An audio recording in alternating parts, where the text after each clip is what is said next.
Well, hi friends, I'm Pastor Dave, and I'm here with a new story for today.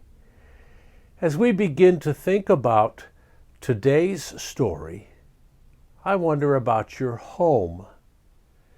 Have you always lived in that home? Or did you move into that home from another place? When I was a boy of about 10 years old, my family moved from South Avon Drive to Mousley Place, and it was only a couple of miles, but it was hard for me at first to get used to a new place and have to make new friends. Today's story is about a young boy who moves much further away than I did, and how he has to learn to be in the new place.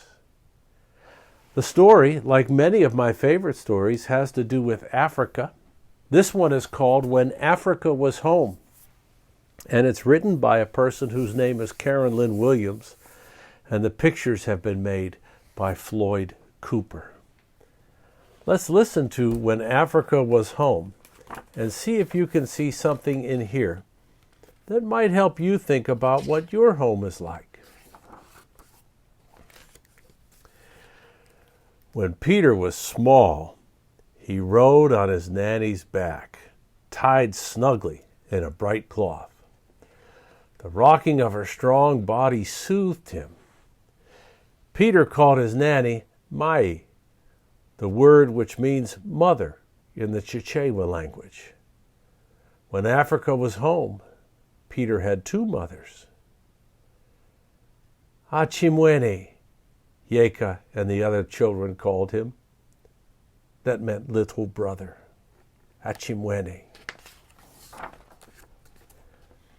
When Peter grew older, he and his friends slid down anthills and shimmied up pawpaw trees. They chased cows from the maize fields and made toys from the smooth white stalks. They made dolls with the wet earth from the riverbed. Such a child with golden hair should not play in the sun, Peter's Mai warned. Wear a hat, his mother said. When Africa was home, Peter played from the time the sun was cool until his shadow danced in the moonlight, and he never wore a hat.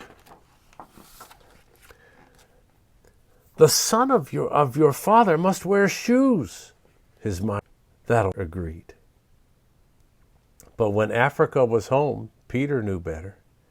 He ran races with his friends. His feet were hard and never felt pebbles. The warm earth felt good. How could he climb a mango tree with shoes on? Not me, said Peter. You must get used to wearing shoes, his mother said. Soon we'll be in America. We'll all be going home when Daddy's work here is done. That's not my home, Peter thought. In the African sun, Peter's legs grew long and his skin tan. You've grown so dark, his father said one day. Peter held his arm next to Yeka's, and he knew he wasn't that dark. They stuck out their tongues at each other and laughed. That's the way it was when Africa was home. In Africa, Peter ran with the goats and chased the chickens.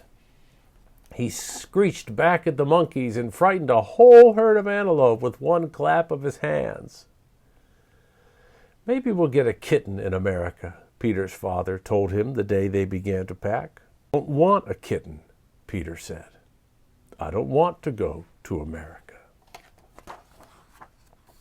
At dinner that night, Peter said, I'm not hungry, and ran to the home of his Mai. Seated on the ground, Peter and Yeka shared a meal from the same bowl, as they often did. Peter rolled the warm corn paste in his hand to make a ball. Then he dipped it into the sauce. Sometimes it was fish sauce, and he ate the eyes and all. Even fish eyes tasted good when Africa was home. In America, it's polite to eat with a fork and spoon, Peter's mother told him later.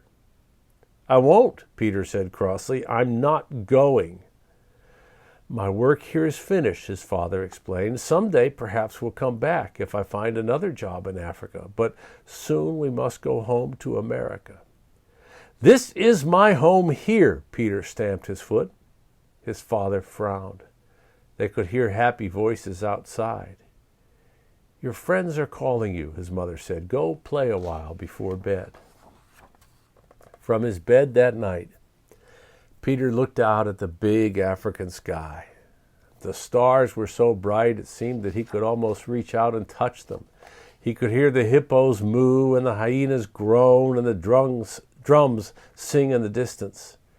With a mosquito net tucked all around him, Peter felt comfortable and safe. How would he sleep without a mosquito net in America?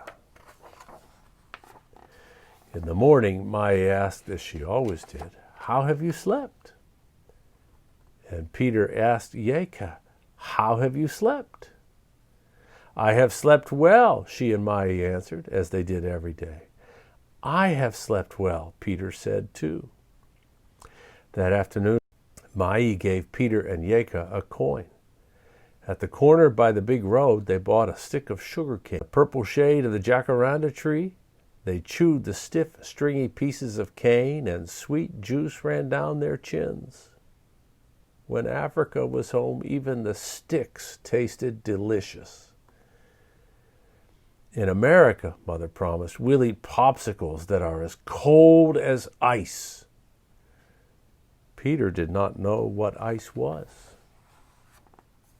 When Africa was home, he and his Mai chatted in a language that was fast and musical, and the words sounded like their ideas.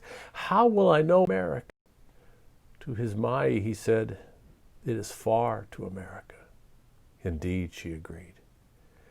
When the time came to say goodbye, Mai said to him, Go well, little son. Go well, Yeka echoed. Stay well, Peter told them, both sadly. His parents' white car bumped over the dusty dirt road, and Peter whispered, Disabuereonso, to the passing cornfields and dark brown earth. I will come back. Peter and his family drove through 57 dips and around and up and up and up the mountain. Up and out of the steamy village, they drove into the cool air, into a city that was big and noisy.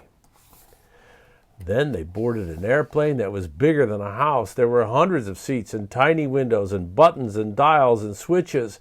The airplane flew through the day and night, and then Peter was in America. People talk funny, he thought. No one stopped to say hello or ask him how he had slept. Winter came in America, and icy cold snow fell on the ground. Peter missed the warm rains of Africa. In his new snowsuit and heavy boots, he felt like a statue. His mother made him a bright red ski cap. The yellow and blue designs reminded Peter of home in Africa. He wore the hat all the time, even indoors, and waited for the time when Africa would be his home again. Is it time to go back yet? Peter asked each day. Not yet, his father always answered. In America, Peter watched a box with people inside who talked. His mother used a long snake to clean the floor. It ate his toys. I want to go home. In America, Peter ate pizza with his fingers, but he never sat on the floor when he ate. Peter missed Mai's warm corn paste. It made nighttime a dull gray, and the stars seemed far away. In America, Peter missed Yeka and Mai. Peter, his father, and his mother all missed Africa. Peter waited.